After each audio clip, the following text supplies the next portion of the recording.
Hola a todos, es hora de que hable del presidente Lula da Silva, pero hablaré cuando estuvo preso la década pasada. Uno de los procesos que más dividió a Brasil. ¿Era culpable? ¿No lo era?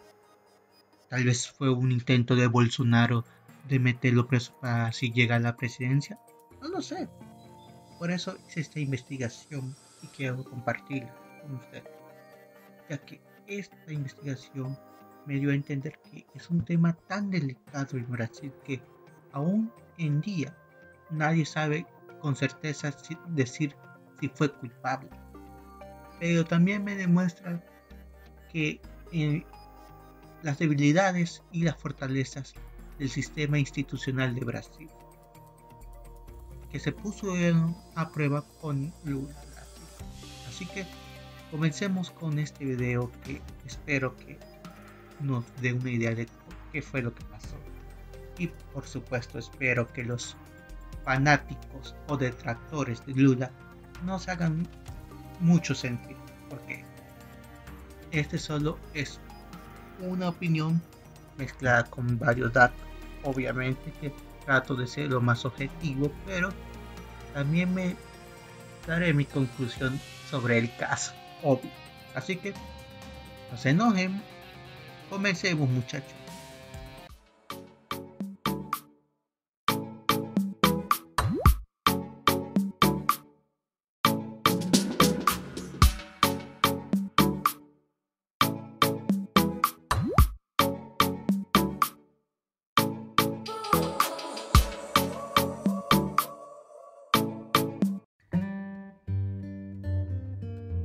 Luiz Inácio Lula da Silva, nació el 27 de octubre del año 1945. Fue uno de los fundadores y es un presidente honorario del Partido de los Trabajadores. Durante la dictadura militar de Brasil, fue uno de los sindicalistas que promocionaron huelgas masivas en contra del gobierno. En el 2002, se postuló a la presidencia, y ganó con el más del 60% de votos, en la segunda vuelta. Y en su primera presidencia, se considera que fue una de las mejores de la región, ya que, gracias a Lula, se pudo hacer frente a la crisis económica que atravesaba el país, como hacerle frente a la pobreza. Por lo que para nadie fue sorpresa que él lanzará su candidatura para la reelección en el año 2006, y que él ganará con más del 60% de los votos. Como es obvio, ambas presidencias, se pueden sacar los aspectos negativos que tuvo, porque los tuvo.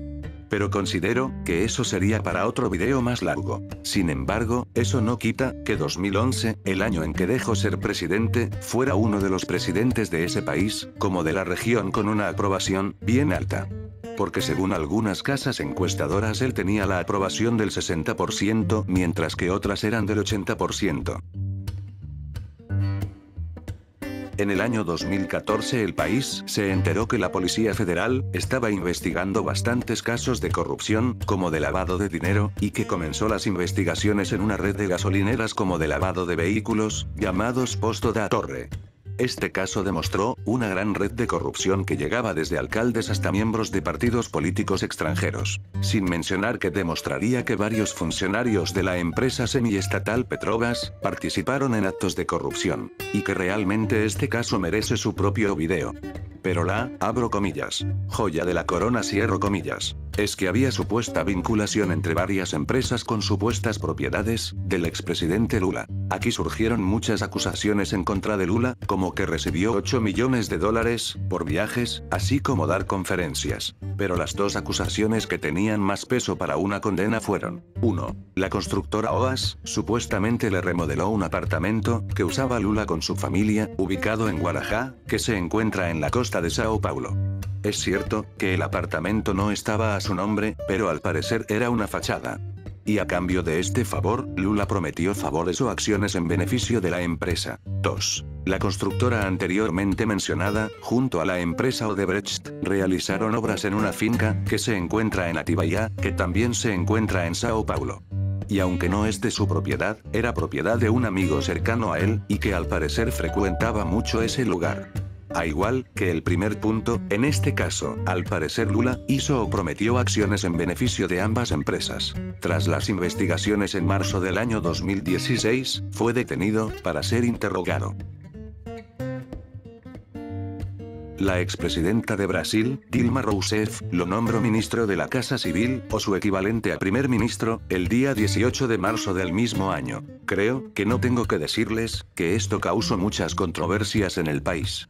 Porque era una forma descarada de protegerlo. Y esa hipótesis se confirmó cuando salieron unos audios, donde Rousseff mantenía una conversación telefónica con Lula, y ella le decía: usa este papel solo si lo necesitas. Es el acta de ministro. Aunque no duró mucho, porque el día 17 de marzo el Tribunal Federal de Brasilia suspendió el nombramiento, y esta suspensión la confirmó el Supremo Tribunal Federal de Brasil. Comenzó el juicio. Obviamente Lula da Silva negó todos los hechos y acusó al sistema judicial de hacer persecución política. Ahora, los fiscales debían probar que Lula lavó dinero, así como el cometimiento del delito de corrupción pasiva. Para quienes no sepan, la corrupción es pasiva, cuando el funcionario público no hace lo que debe hacer, o acepta ciertas condiciones en su actuar a cambio de dinero. Aquí entra el infame o héroe, según a quien le preguntes, el juez Sergio Moro, que consiguió testigos para que testificaran contra Lula. Este juez se coordinó mucho con la fiscalía para que este caso prosperara. Porque sería el primer expresidente en Brasil en ser condenado. En fin, el día 12 de julio del año 2017, Lula da Silva fue condenado a 9 años por corrupción pasiva y lavado de dinero. Pero otro tribunal lo amplió a 12 años y un mes de prisión. Obviamente los abogados de Lula no se quedaron con los brazos cruzados, pusieron un recurso de amparo para que él pudiera llevar el proceso fuera de prisión mientras que seguían las apelaciones. Sin embargo, el 4 de abril el Supremo Tribunal Federal de Brasil, con 6 votos a favor y 5 en contra, estableció que Lula debía estar en prisión, por lo que el día 6 de abril se entregó. Claramente esto impedía que él fuera candidato a la presidencia. Aunque en esas fechas, él contaba con un 34% de aprobación, superando a Jair Bolsonaro. Pasó 580 días preso. Bolsonaro ganó las presidenciales. Muchos pensaron que la historia ya había terminado. Pero no. Lula en el día 8 de noviembre del año 2019, fue liberado. Debido que se consideraba que, al haber recursos en curso, podría seguir el proceso en libertad condicional. Fue hasta en el día 8 de marzo, que un juez del Supremo Tribunal Federal de Brasil anuló todas las sentencias contra Lula, alegando que había claras violaciones al debido proceso, como a los derechos humanos de Lula. Fue una gran victoria, no solo para Lula, sino que también para seguidores, que habían mantenido su inocencia. Y esto le podría permitir lanzarse a ser el próximo candidato presidencial del Partido de los Trabajadores. Y eso pasó, ya que él ganó las presidenciales en el año 2022, ganó con un estrecho margen a Bolsonaro. Aunque había debate, si el fantasma de los procesos penales, en su contra, impedirían asumir la presidencia o que le afectaran en esta. Pero en el 2023, el Supremo Tribunal Federal de Brasil, anuló cualquier tipo de validez, de las pruebas presentadas en su contra. Sin mencionar, que no fue una disculpa, pero para algunos lo fue cuando se refirieron a la condena de Lula como, abro comillas, error histórico, cierro comillas. El Comité de Derechos Humanos en el año 2022, declaró que el juicio de Lula fue una clara violación a sus derechos humanos. ¿Era culpable? Esa es la pregunta que muchos se han hecho. Ya que, para muchos, esta sentencia no es una absolución, sino una anulación, debido al mal procedimiento cometido en contra de Lula. Y aquí, debemos ser sinceros y es que, quien contribuyó más a que Lula saliera de prisión, fue el mismo juez Sergio Moro, ya que este señor, realmente quiso ser protagonista de una historia, que pudo ser contada de cómo fue el que demostró la corrupción de Lula, pero lastimosamente en el año 2019, salieron supuestos audios, que se aseguraba que Moro, presionaba tanto a fiscales como a testigos, para buscar cómo culpar a Lula, sea como sea. He ahí, un problema, que hay en este caso.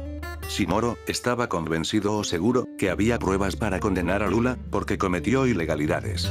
Porque se ha logrado demostrar que él no respetó las reglas procesales o de ética, a la hora de buscar la condena a Lula. Sin olvidar que tras el triunfo de Bolsonaro, lo nombró ministro de Justicia, en el año 2019.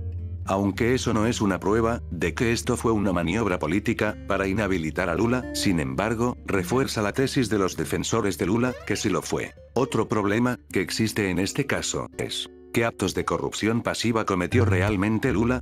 Volvamos a la empresa constructora, que supuestamente le remodeló un apartamento en Guarujá, a cambio de favores. ¿Cuáles fueron exactamente esos favores? ¿Cuáles fueron exactamente esas órdenes que dio Lula para beneficiarlos? He aquí el problema del asunto, y que ha dividido la opinión pública. Porque hasta ahora, no hay pruebas que realmente él hubiera dado esas órdenes para beneficiar a la empresa. Y ojo, no estoy diciendo que él no hubiera cometido esos delitos. Pero el problema es que, hasta ahora, no hay documentos, o grabaciones o vídeos, que se pueda asegurar con firmeza, que él recibió beneficios, a cambio de actos, que son claramente actos de corrupción. Porque esa fue la defensa de Lula, y que, si los hubo, fueron actos de subalternos, y no suyos. Pero si es el caso, eso demostraría que, en sus gobiernos no hubo buenos mecanismos para combatir la corrupción. Y recuerdo, haber leído, una vez un comentario en Facebook, que aseguraba, que quizás el dinero y los favores que Lula recibió, fueron para que se hiciera de la vista gorda, con los actos de corrupción de sus subalternos. Pero realmente no sabemos, y creo que no lo sabremos. Porque legalmente muchos de estos casos prescribieron, y otros quedaron nulos. Por lo tanto, Lula legalmente es inocente de todo. Quizás dentro de varios años, salga una investigación periodística donde se demuestre que era culpable, y que manche su legado, pero en cuestiones legales, de nada va a servir. En este caso, debe ser una lección para todos. Y es que si vas a hacer algo que se ve ilegal o que ponga en duda tu profesionalismo, no lo hagas. Porque el juez Moro, hoy en día es bastante cuestionado. Ya que Lula, pudo haber cometido todos esos crímenes, que se le acusó, y por lo tanto debió de terminar en la cárcel. Pero gracias a los actos arbitrarios de Moro, no solo quedó legalmente inocente, sino como una clase de mártir. Un mártir que volvió a la presidencia, en el año 2022. No puedo asegurar que Lula sea inocente, a igual que sea culpable. Pero este caso, demuestra que las cosas que comienzan mal, pueden terminar mal. En fin, esto sería todo. Es un tema, que sigue dividiendo a las personas. ¿Y tú? ¿Qué opinas? ¿Crees que Lula era culpable? ¿Crees que era inocente? ¿Qué opinas del actuar del juez Moro? ¿Fue correcto? ¿Crees que Bolsonaro tuvo algo que ver en este proceso? Comenta, dale like, comparte este video y suscríbete a mi canal, como a mis redes sociales que ves en la pantalla o que puedes encontrar en la descripción, eso me ayudaría mucho en mi crecimiento como youtuber. Hasta la próxima.